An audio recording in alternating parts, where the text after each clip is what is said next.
क्यों ऐसा लगा आपको?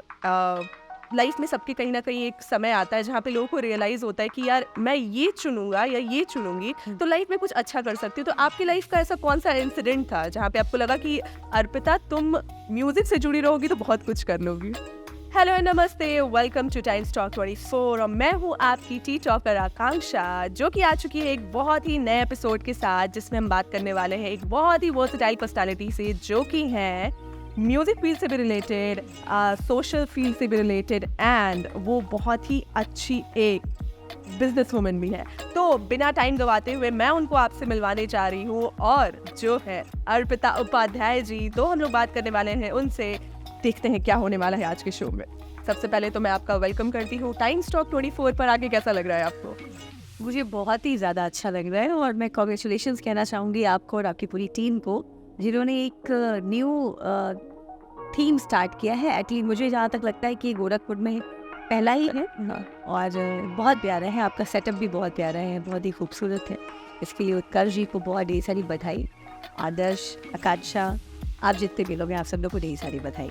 Thank you so much. चलिए बिना टाइम को वेस्ट करते हुए हम लोग सबसे पहले जानना चाहेंगे कि आज जो अर्पिता उपाध्याय हमारे सामने हैं, द फाउंडर ऑफ स्वर म्यूजिक एकेडमी, उन्होंने कैसे अपनी जर्नी तय की है और आज जो वो बन के बैठी है, उनके बीच में उन्होंने क्या क्या चीज़ें फेस की है जो आज इतनी strong character of Arpita Upadhyay हमारे सामने उभर के आया है। हाँ, बिल्कुल, आपने बहुत ही अच्छा क्वेश्चन किया। स्वर जो है, जब मैंने 10 साल पहले इसको प्लान किया था, तो वो कुछ ऐसी प्लानिंग नहीं थी कि मुझे करना क्या है। जस्ट एक थॉट आया, मैं कुछ लोगों के बीच में बैठी थी और सब बात कर रहे थे, मैं ये करती हूँ, मैं वो करती हूँ। तो मुझे लगता था कि यार मैं क्या करूँगी, मुझे भी तो कुछ करना चाहिए। दैट टाइम ऑप्शंस बहुत थे, टीचिंग का ऑप्शन था, HR का था, तो एजुकेशन भी मेरी अच्छी है। मैंने ग्रेजुएशन किया है, मास्टर्स किया है इग्नू से, मास कॉम है मेरा, तो जर्नलिज्म और सारी चीज़ें थी। बट पता नहीं, एक ऑल ऑफ सडन मैंने बात की और मुझे लगा कि मैं एक म्यूज़िक स्कूल ओपन करूं। तो म्यूज़िक स्कूल ओपन करने का भी ख्याल इसलिए आया क्योंकि मेरे अंदर म्यूज़िक को लेके एक अलग सी डेडिकेशन है। वो पता नहीं अभी दिखती है लोगों को कि नहीं, बिल्कुल, लेकिन आने वाले टाइम में आपको लगेगा कि हाँ, मतलब मैं अर्पिता जी ने जो बोला था वैसा ही है। म्यूज़िक को लेके हमेशा सोते उठते जगते चलते कुछ भी करते रहो, मन में म्यूजिक को लेके ही कुछ ना कुछ चलता है। शायद मैं उतना दिखा नहीं पाती हूँ जितना ज़्यादा मैं कनेक्टेड हूँ। तो मैंने ही प्लान किया कि मुझे एक म्यूजिक एकेडमी ओपन करनी चाहिए और मैंने ये भी नहीं सोचा था कि वहाँ पे बहुत सारे स्टूडेंट्स हों और कुछ ऐसा हो। मैंने वो सिर्फ अपने लिए किया था कि मुझे एक ऐसी जगह मिले जहाँ पे हारमोनियम हो, गिटार हो, ये सारे इंस्ट्रूमेंट्स हो, और वो करने के बाद ही मैंने उनको बजाना शुरू किया। तो मैं गिटार में भी अभी ठीक हूँ, प्ले कर लेती हूँ।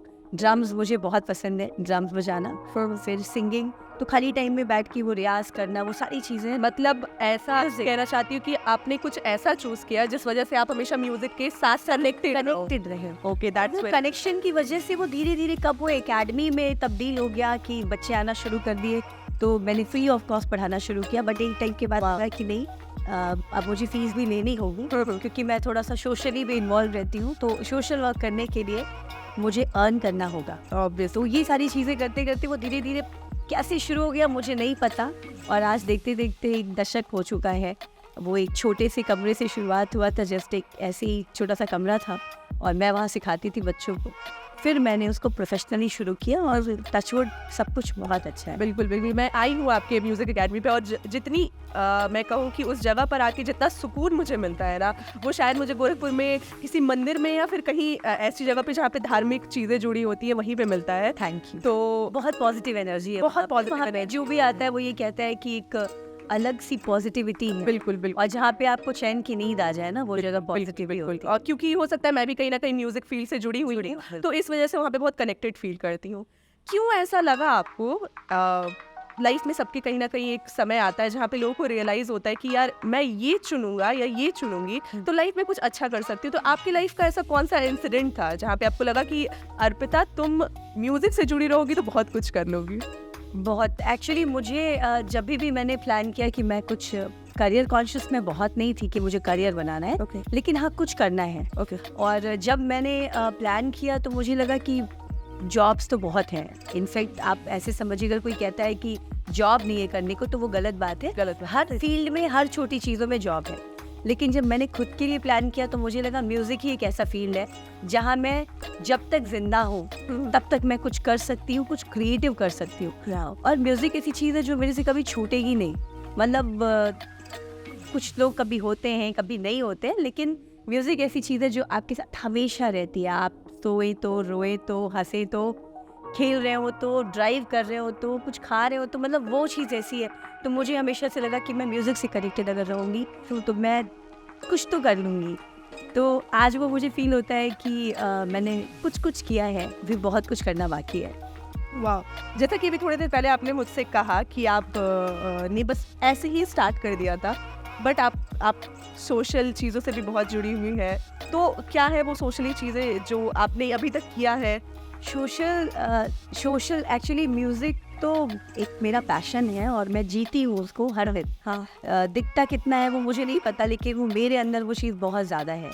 रही बात सोशल वर्क की, तो सोशल मम्मी पापा का ऐसा कहना है कि मैं बचपन से ही दूसरों के लिए बहुत ज़्यादा सोचती थी। इनफैक्ट स्कूल भी जाती थी या कॉलेज भी जाती थी तो अपनी साइकिल पे किसी न किसी एक को, कोई बुजुर्ग, उनको मैं बैठा के घर लेके आती थी कि मम्मी प्लीज़ इनको साड़ी दे दीजिए, इनको, उनके घर में आटा नहीं है, रोटी नहीं। तो मम्मी मेरी गुस्सा भी होती थी कि रोज़ का तुम्हारा कुछ ना कुछ है। तो कभी मैं चोरी से कुछ चीज़ें चुरा के उनको दे दी थी और कभी मैं खुद से, बट हम लोग को इतनी पॉकेट मनी भी नहीं मिलती। तो मम्मी का ये था कि, तो मुझे उस कॉलोनी में और मोहल्ले में लोग दयालु दीदी के नाम से मतलब वो कहते थे, अरे दयालु दीदी क्या, चले जाओ। तो ऐसा रहा और वो चीज़ मेरे अंदर आज भी है। और मैं अपने आसपास हर किसी को, मेरे अभी जो भी स्टाफ है, मेरे टीचर्स हैं, मैं सबको बोलती हूँ कि तुम लोग जितना भी अर्न करते हो ना, उसका थोड़ा बहुत जो तुमसे हो सके वो किया करो। और अभी क्या है, मैं रहूं या ना रहूं स्वर पे, जो भी अगर उसको पता है कि ये वाले बाबा जी आए हैं या ये वाली दादी आई है तो उनको ये तो मैम देती, तो वो लोग ही वो करके, मैम वो आए थे उनको हमने ये कर दिया। तो वही मुझे बहुत अच्छा लगता है कि जो भी हम लोग कर पाए। तो प्रेजेंट टाइम में हमारे यहाँ हम लोग जो भी बच्चे हैं जो नीडी हैं, गरीब नहीं कह सकते, नीडी हैं, वो नहीं, उनको हम लोग पढ़ाने का भी काम करते हैं। उनको डांस हुआ, म्यूजिक हुआ, क्योंकि वो बच्चे जब हमारे यहाँ आते हैं तो कहते हैं मैम गिटार छू ले, मतलब वो छूने में भी कतराते हैं कि छुए या ना छुए। तो वो बिल्कुल फ्री है, आप इसको टच करिए, इतने बड़े बड़े मिरर्स हैं, उसमें खुद को देखिए, तो वो भी वैसे ही फील करते हैं। शायद कभी हम आपने भी किया होगा कि कैसा लगता है गिटार को टच करना। तो वो चीज़ मैं चाहती हूँ कि अगर वो फील कर रहे हैं और मेरे पास वो चीज़ है तो मैं ज़रूर उनको वो छूने दूँ, बजाने दूँ। तो एक स्ट्रिक्टनेस के साथ मैं वो चीज़ें भी कंटिन्यू करती रहती हूँ अपनी क्लासेस के साथ। अगर मैं आपके बारे में ऐसा बोलूं कि a lady with a beautiful soul with a beautiful face, तो शायद गलत नहीं होगा ये, क्योंकि इतनी अच्छी चीज़ आपने बताई कि कैसे आपको दयालु दीदी का नाम पढ़ने मिल गया। तो ऑब्वियसली कहीं ना कहीं आपका एक बहुत ही ब्यूटीफुल सोल है। नेक्स्ट क्वेश्चन में मेरा कुछ ऐसा ही है कि जैसा कि मैंने हमेशा सुना है कि आप, और देखा भी है, मैं आपके इंस्टाग्राम स्टोरीज को हमेशा चेकआउट करती रहती हूँ, हमेशा अर्पिता स्वर के नाम से आ जाता है हमारे फ्रंट एंड पे। तो मैं हमेशा देखती हूँ कि आप हमेशा इवेंट में बिजी हैं, कहीं जज बन के गई हैं, कहीं पे आप एज अ इवेंट होस्ट ही कर रही हैं, और फिर कई बार मैं देखती हूँ कि किसी एसोसिएशन के साथ आप जुड़ी हुई, जैसा कि अभी आप एक फिल्म फेस्टिवल होने वाला है, थिएटर फेस्टिवल, उनके साथ जुड़ी हुई हैं। ओके, इतनी सारी जगह बिजी रहते हुए भी कैसे आप अपनी ब्यूटी को अपने संभाल पाती हैं? और कुछ ब्यूटी टिप्स अगर देना चाहे तो बिल्कुल हम लोग भी ले लेंगे आपसे। बिल्कुल ये सही नहीं है ऐसा कुछ ब्यूटी, और ये जब आप काम करना शुरू करते हैं तो लोग आपकी हर चीज़ों को पसंद करते हैं। ओके, क्योंकि जब आपने काम अच्छा किया होता है तो आप मिस्टेक इतनी कुछ नहीं करते, आप जो भी चीज़ें करते हैं वो बहुत सोच के समझ के। और रही बात मेरी लोगों से जुड़े रहने की, तो काफ़ी टाइम से मैं हूँ वो सबके साथ, तो मुझे लगता है कि मेरा यहाँ होना ज़रूरी है, या मेरे यहाँ होने से अगर उन्हें अच्छा लगता है या मैं ये चीज़ कर दूँ, क्योंकि हमारे पास स्टूडेंट्स की स्ट्रेंथ अच्छी है। 1000 से ऊपर ज़्यादा स्टूडेंट्स हमारे मतलब टच में हैं, तो अपने से किया हुआ कोई भी काम होता है तो उन तक वो मैसेज जाता है। तो इसलिए मैं इन्वॉल्व रहती हूँ और करती हूँ, मैं ऊपर ही ऊपर इन्वॉल्व नहीं होती हूँ। अगर मैं किसी के साथ इन्वॉल्व हूँ तो हूँ, नहीं हूँ तो नहीं हूँ। तो ये चीज़। और रही बात ब्यूटी की, तो वो तो मुझे नहीं पता, वो भगवान का आशीर्वाद है कि थोड़ा बहुत ठीक ठाक ऐसे बना दिया कि आप, उन्हें पता था कि आगे जो है ये बहुत बिजी होने वाली है, तो इसको थोड़ा ठीक बनाओ कि अगर खुद की केयर ना भी करे तो ठीक दिखे जहाँ पहुँचे वहाँ पे। अरे नहीं, बहुत अच्छी दिखती है। ये कहते हैं ना, वैसे इंसान जिनको महफिल की जान कहा जाता है, अरे वैसे लोगों में से आप है, जहाँ पे आप आती है तो लोग अरे अच्छा पिताजी आ गए, पिताजी आ गए। चलिए, बहुत अच्छा है ये। Thank you. काफ़ी लोगों ने मुझसे हमेशा से ऐसे पूछा है, जब मैं आपसे अभी बीच में जब कनेक्ट हुई तो मैंने आपकी स्टोरीज अपने साथ फोटोज़ कई बार मैं पोस्ट की हूँ, तो लोग कहते हैं अरे यार अर्पिता जी से मिलवा दो कभी। मिलवा दो कभी। मैंने बोला ऐसे थोड़ी मिलेंगी ये। तो उन लोगों के लिए क्या कहना चाहेंगी आप कि अगर वो आपको कभी एज ऑफर करे कि हाँ मैम एक बार हमारे साथ कभी घूमने चलिए, कुछ डेट पे चलिए, तो एक उनको कि हाँ वो ऐसा क्या करे जो आप इजीली इम्प्रेस हो जाएंगी, तो एक ऐसी कोई टिप बता दीजिए। सबसे पहले तो वो एज अ ह्यूमन बीइंग बहुत अच्छे हो, मीन्स पैसे थोड़े कम हो चलेगा, बिल्कुल। और बहुत सॉफ्ट स्पोकन हो, मीन्स बहुत वो गाली वाली देने टाइप वाला पर्सन नहीं, वो सॉफ्ट स्पोकन हो, और ह्यूमैनिटी उनके अंदर हो, मतलब कि लोगों की कदर करना जाने, लोगों से अच्छा बात करना जाने, और म्यूजिक हो उनमें। वाह। क्योंकि अगर म्यूजिक है ना तो वो पर्सन बहुत बुरा नहीं होगा, वो कितना Exactly, बिल्कुल अगर सही उसमें म्यूजिक है तो वो चाह के भी बहुत बुरा म्यूजिक वाले लोग आपके लिए ऑप्शन है यहाँ। ये जिनके अंदर म्यूजिक है ना वो बुरे नहीं होते, वो दिल के भी अच्छे होते हैं, सॉफ्ट स्पोकन भी होते हैं, और बहुत केयरिंग भी होते हैं। बहुत सही ऐसा बात। मुझे लगता है। तो मतलब अगर आपके अंदर ये सारी क्वालिटीज हैं तो आप बिल्कुल फ्री है, वो आप इनसे मिल सकते हैं। अपॉइंटमेंट के लिए कॉल करिएगा, तुरंत आपको आपके साथ मैम कहीं भी घूमने के लिए रेडी हाँ, हो जाए। मेरे से मिल सकते हैं बिल्कुल। बिल्कुल। अच्छा ठीक है, अब थोड़ा सा मैं, जब ये तो सारी बातें हो गई आपके प्रोफेशन से रिलेटेड, सारी चीज़ से रिलेटेड, अगर मैं बात करूं कि डिवोशन। हाँ, अब मैं थोड़ा सा कि आप ये बाहरी अर्पिता उपाध्याय में दिख रही हैं जी। जिन्होंने अपने आप को बड़ा एक स्ट्रॉन्ग कैरेक्टर बना के समाज में प्रेजेंट किया है। हाँ, अब मैं अगर बात करूं कि ये सारी एनर्जी आपको मिलती कहाँ से, और कहाँ से कनेक्टेड फील करती है आप अपने आप को कि नहीं सारी चीज़ें मेरे पास से हट जाएंगी, वो एनर्जी हमेशा मेरे पास रहेगी? गॉड, मैं ईश्वर को इतना ज़्यादा मानती हूँ, मतलब बहुत ज़्यादा। आप ऐसे समझिए कि मैं उनसे बात करती हूँ, मतलब ये चीज़ें, लोग कहते हैं ना कि मैं पूजा करता हूँ, मैं पूजा करता हूँ, और बिना पूजा के मैं ये काम नहीं करती। मैं डेली उनके साथ, भगवान के साथ, पता नहीं लोग मुझे ऐसे पागल ना समझे मतलब ये कुछ अलग ही लीग से हट के बात करिए, बिल्कुल ऐसा नहीं है। आप कितने भी बिजी हैं, कुछ भी करना चाहते हैं ना, सबसे पहले ईश्वर को याद करिए। माता पिता, जैसे मेरे माता पिता भी हैं, अगर मैं मतलब मॉर्निंग में उठती हूँ तो मैं उनका पैर छूना, और ये सब शायद आज के लोग ना करते हो, या ऐसा भी हो सकता है कि आज के लोग ये ज़्यादा करते हो, क्योंकि आजकल सारी चीज़ों का ना प्रचलन बहुत ज़्यादा है। बिल्कुल बिल्कुल। बहुत लोग केयरिंग हो गए हैं, चीज़ों को लोग की बहुत ज़्यादा सेंसिटिव हो गए हैं। ठीक है, तो मैं ईश्वर को बहुत मानती हूँ, और मैं जब भी अपने काम से, जब भी मैं घर पहुँचती हूँ, मेरा फिक्स है कि मुझे जल्दी जल्दी भी पूजा करनी है, तो मैं कहती हूँ सॉरी आज ज़्यादा पूजा नहीं हो पाई, लेकिन प्लीज़ भगवान जी माफ़ करिएगा। मतलब मेरी ऐसे उनसे बात होती है। फिर कभी मैं कुछ प्रसाद नहीं चढ़ा पाई तो आज ये नहीं बन पाया, आज ये नहीं हो पाया, प्लीज़ भगवान जी माफ़। मतलब उनसे प्लीज़ कह के सॉरी करना भी वो मेरा एक काम है, मतलब मैं करती हूँ, वो तो अच्छा है। और हर चीज़ मुझे लगता है अगर मैंने कुछ पहले खा लिया तो मन में मैं अरे सॉरी मैंने खा लिया, और मतलब ये ऐसा नहीं है कि ये कोई पागलपन है, ये एक प्यार है मेरा उनसे। और मुझे हमेशा लगता है कि मैं यहाँ भी हूँ तो कहीं ना कहीं वो मुझे सुन रहे हैं, देख रहे हैं कि देखो ये कैसे बात करी, ये तो यही सोच के आई थी बात करने, ये तो ये बोल नहीं रही है, तो भूल चुकी है। तो मुझे लगता है ना कि भगवान मेरे आसपास ही है, और ये होता है। मैं जब भी शाम को घर पहुँचती हूँ तो मैं पहले दिया जलाती हूँ शाम को, फिर मैं वहीं बैठती हूँ, मुझे मेरी चाय मुझे वहीं चाहिए, ब्लैक टी या जो भी, मैं वहीं मंदिर में बैठ के उनकी पूजा के बाद मैं वहीं बैठ के चाय पीती हूँ। तो जैसा कि मैंने जाना है और देखा भी है कि आप हमेशा से बहुत एनर्जेटिक रहती हैं। बाहर वाली तो जो एक अर्पिता उपाध्याय हमें दिखती है कि हाँ बहुत एक स्ट्रॉन्ग कैरेक्टर है, मैम कई जगह जज, तो पर वो जो एक इनर एनर्जी है आपकी, आपको कैसे लगता है कि कहाँ से मिलती है और आपको, और कहाँ से वो इतना कनेक्शन आपको फील होता है कि नो आई एम, मैं कर सकती हूँ यार, I am enough? God, wow. ईश्वर के लिए मेरा प्रेम इतना ज़्यादा है, इतना ज़्यादा है, मतलब माता पिता को जैसे प्यार किया जाता है तो माता पिता और भगवान, मतलब दोनों लोग मेरे लिए सेम श्रेणी में हैं, और मैं बहुत ज़्यादा कनेक्टेड हूँ। गणेश जी मेरे फेवरेट भगवान हैं, जय गणेश जी, और मुझे ऐसा लगता है कि वो हमेशा मेरे आसपास हैं। मैं अपनी हर बात उनसे शेयर करती हूँ, जैसे मैं आपसे बात कर रही हूँ अभी, एग्जैक्टली ऐसे ही मैं फील करती हूँ कि हाँ वो मेरे सामने बैठे और मैं उनसे अपनी प्रॉब्लम शेयर कर रही हूँ, या कुछ करने वाली हूँ मैं वो बता रही हूँ, या ऐसा क्यों हो गया वो, या सॉरी, मतलब ये मेरा डेली का रूटीन है। मैं बीमार रहूँ तो भी, मैं हेल्दी रहूँ तो भी, मैं दुखी रहूँ तो भी, मैं बारिश में भीग रही हूँ तो भी, मतलब वो मेरे से कभी भी कट नहीं होते। इनफैक्ट मैं डेली जब अपने एकेडमी से घर जाती हूँ तो वो 8 बज जाए 9 बज जाए तभी जाके मैं एक दिया जलाती हूँ और मैं वहीं बैठ के चाय पीती हूँ।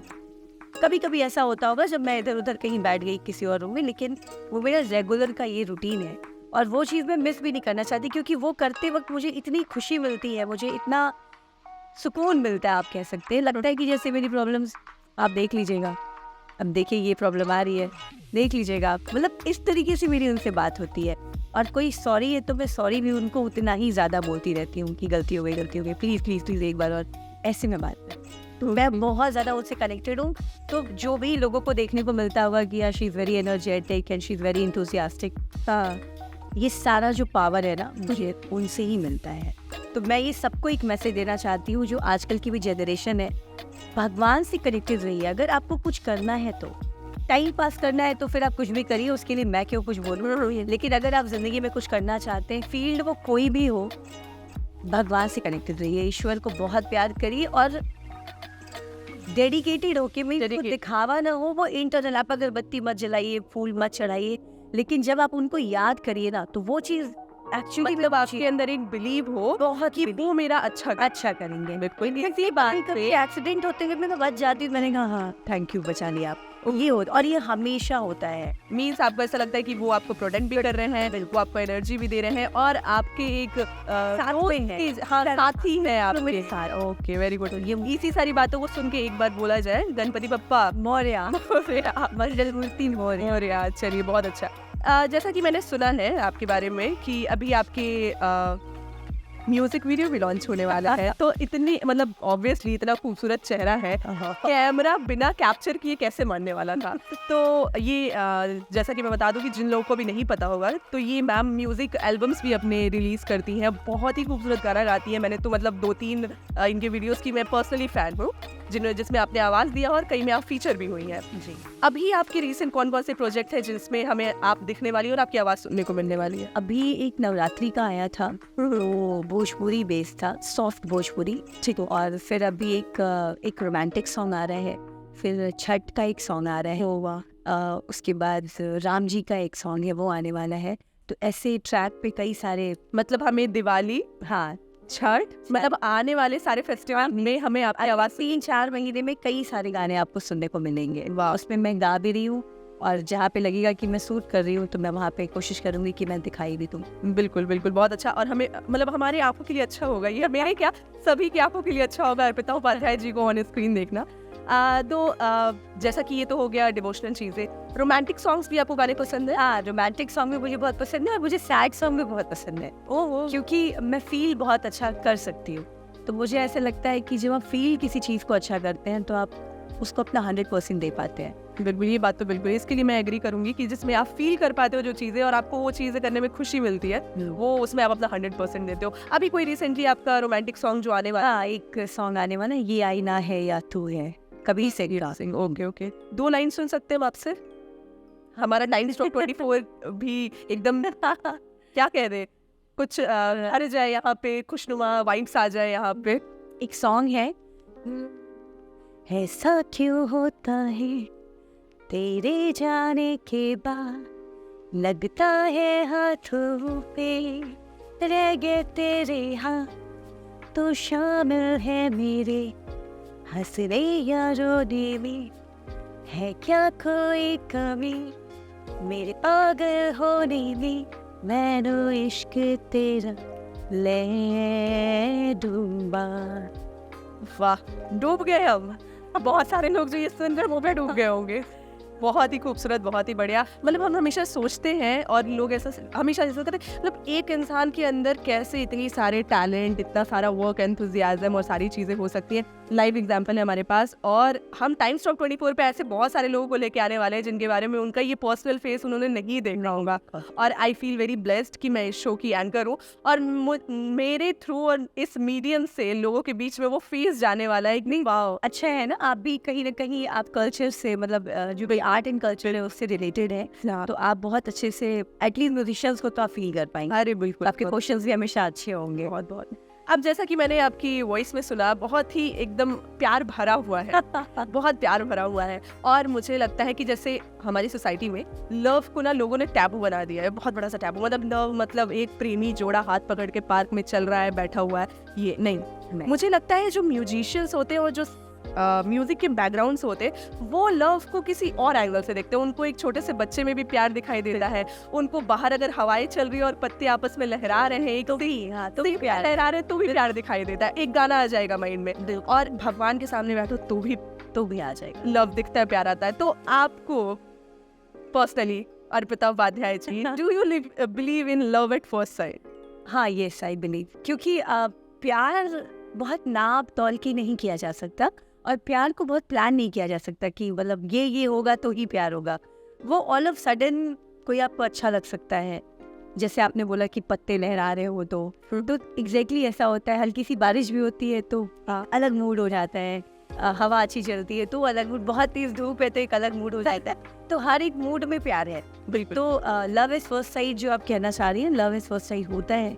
और जो भी लोग सुन रहे हैं वो बिल्कुल इसे एग्री करेंगे कि कोई भी हो सकता है जो जिसकी एक स्माइल भी आपको बहुत इम्प्रेस कर सकती है, किसी का गुस्सा आपको इम्प्रेस कर सकता है, किसी की पर्सनालिटी आपको इम्प्रेस, किसी की आईज। तो वो बता के थोड़ी होगा कि मुझे ये अच्छा लग रहा है, हो सकता है आप बताने वाली कंडीशन में ना हो लेकिन हाँ, पर ऐसे एक फीलिंग्स होती है जिसके लिए शब्द नहीं मिल पाते, शब्द नहीं, स्पीचलेस होता है, समझ रहे हैं। लेकिन हाँ, प्यार तो कभी भी हो सकता है और सबसे मोस्ट ब्यूटीफुल फीलिंग होती है ना, बहुत सही बात है।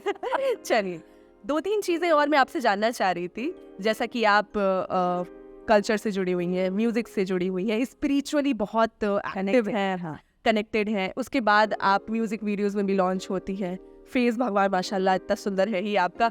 तो कभी ऐसा दिमाग में नहीं आया कि अर्पिता यार तुम में भी है वो हीरोइन वाली बात, आप हीरोइन बन सकती हो? तो नहीं, ये बिल्कुल सही है।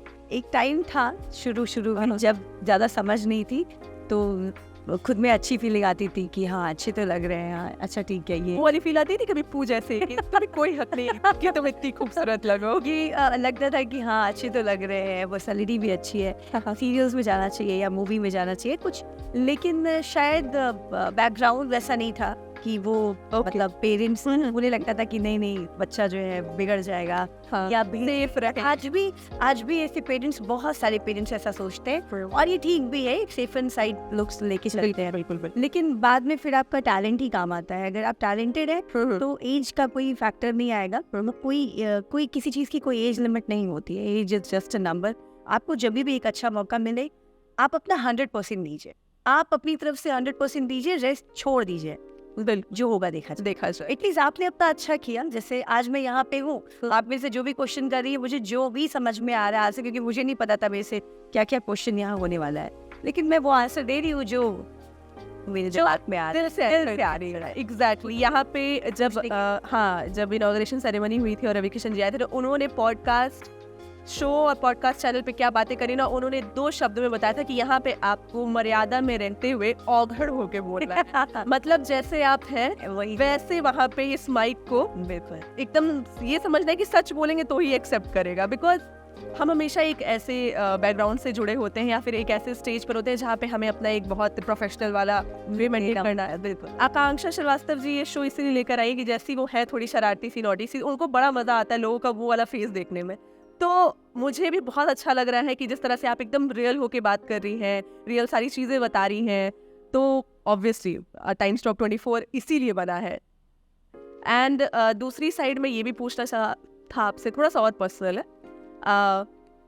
जैसा कि आपने कहा कि हाँ था मन में कभी कि मैं हीरोइन बन सकती हूँ, सीरियल में जा सकती हूँ। अगर किसी हीरो के साथ आपको मूवी मिलती तो वो कौन से हीरो होते और आप खुशी खुशी राजी हो जाती कि अरे यार इसके साथ मूवी करने का मौका? बहुत पहले ऐसा कुछ होता तो मुझे सलमान खान बहुत अच्छे लगते हैं और लेकिन अभी का कोई कुछ बोलेगा तो ऐसा कुछ दिमाग में नहीं आता है। ओ मीन सलमान खान, मैं कह सकती हूँ लव एट फर्स्ट साइट वाला सीन था कि वो पसंद आ गया तो उसका कोई नहीं पसंद आया। लेकिन अभी क्या है, अभी तो सारे हीरो बहुत अच्छे हैं। कार्तिक आर्यन बहुत अच्छा लगता है, उसका नाम कार्तिक आयरन निकल जाता है मेरा।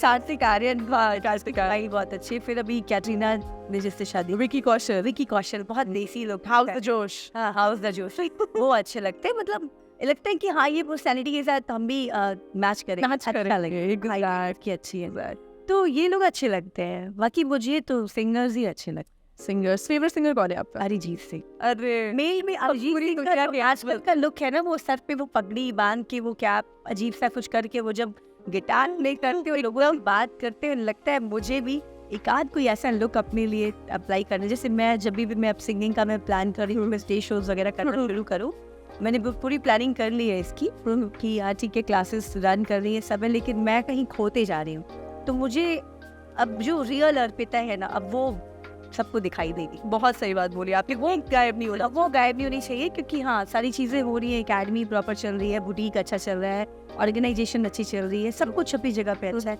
लेकिन मैं कहीं ना कहीं अभी सेटिस्फाइड नहीं हूँ अपने काम से। तो व्हाट आई वांट कि मैं गिटार लूँ और बिल्कुल लेदर की जीन्स जैकेट पहन के स्टेज पे बिल्कुल अच्छे अच्छे कॉर्ड्स के साथ मैं गाना शुरू करूँ, और मैं करने वाली हूँ बस। प्लीज हमें बहुत जल्दी अर्पिता उपाध्याय जी का एक रॉक वाला वर्जन दिखाई देने वाला है। जहाँ मैं ड्रम भी प्ले करूंगी, मैं गिटार भी प्ले करूंगी, मैं सिंगिंग भी करूंगी, और वो बहुत ही ज्यादा वेट नहीं करना है, न्यू ईयर उसी से शुरू होगा। अरे वाह, एक्साइटेड है अभी से वैसा वाला रूप देखने अभी 31 बिकॉज अभी तक हम लोगों ने वो साड़ी पहन के बहुत ही मेलोडियस गाना गाते हुए देखा है। हो गया बहुत, वो सब बहुत हो गया। अभी थोड़ा सा रॉक स्टार वाली फीलिंग लानी है। सो जैसा कि आपको पता है कि हम लोग एक्साइटेड है हमारे अर्पिता जी के एक नए लुक को लेके, जो कि हमें नेक्स्ट ईयर से देखने को मिलेगा। हम जान सकते हैं आप क्यों एक्साइटेड है? मैं एक्साइटेड हूँ, मुझे बहुत अच्छा लगा यहाँ पे पॉडकास्ट में इंटरव्यू देखी, और मैं ये कभी कास्ट हो रहा है मुझे ये बताइए, टेलीकास्ट कब हो रहा है? ये टेलीकास्ट होगा हमारा नेक्स्ट सैटरडे को, आज संडे है, और नेक्स्ट सैटरडे को हम इसको ब्रॉडकास्ट करेंगे। एक्साइटेड हूँ कि रियलिटी कैसी होती है जब हम लोग ऐसे बात करते हैं, बहुत ज़्यादा वो कैसा लगा ऐसे रियल टॉक? रील और रियल में अंतर होता है, तो ये मुझे ज़्यादा अच्छा लगा, क्योंकि यहाँ पे ओरिजिनली वो है जो आप एक्चुअली में हैं। मतलब आपको कोई इसमें मिलावट बनावट ऐसा कुछ नहीं है, आप एक्चुअली में क्या चाहते हैं वही चीज़ आपको यहाँ प्रेजेंट करना है। और मैं बहुत ज़्यादा एक्साइटेड हूँ अपने कुछ न्यू एल्बम्स के लिए, तो मैं चाहूँगी कि आप सब ज़रूर जाएँ, देखें। अर्पिता उपाध्याय मेरा यूट्यूब चैनल है, उसको सब्सक्राइब करें और मेरे से जुड़े। Okay, thank you so much. Thank you so much Times Talk 24 and Utkarsh Mishra ji को, जिन्होंने इतनी अच्छी एक इनिशिएटिव ली है गोरखपुर में। ये फर्स्ट टाइम है, और मैं ज़रूर आशा करूँगी, मेरी ढेर सारी बधाइयाँ पूरी टीम को कि ये बहुत ज़्यादा ग्रो करे, लोगों का प्यार और आशीर्वाद इसको मिले। And thanks to you also. Thank you. Okay, until then, stay tuned. Bye bye. Keep talking. Bye. Yes.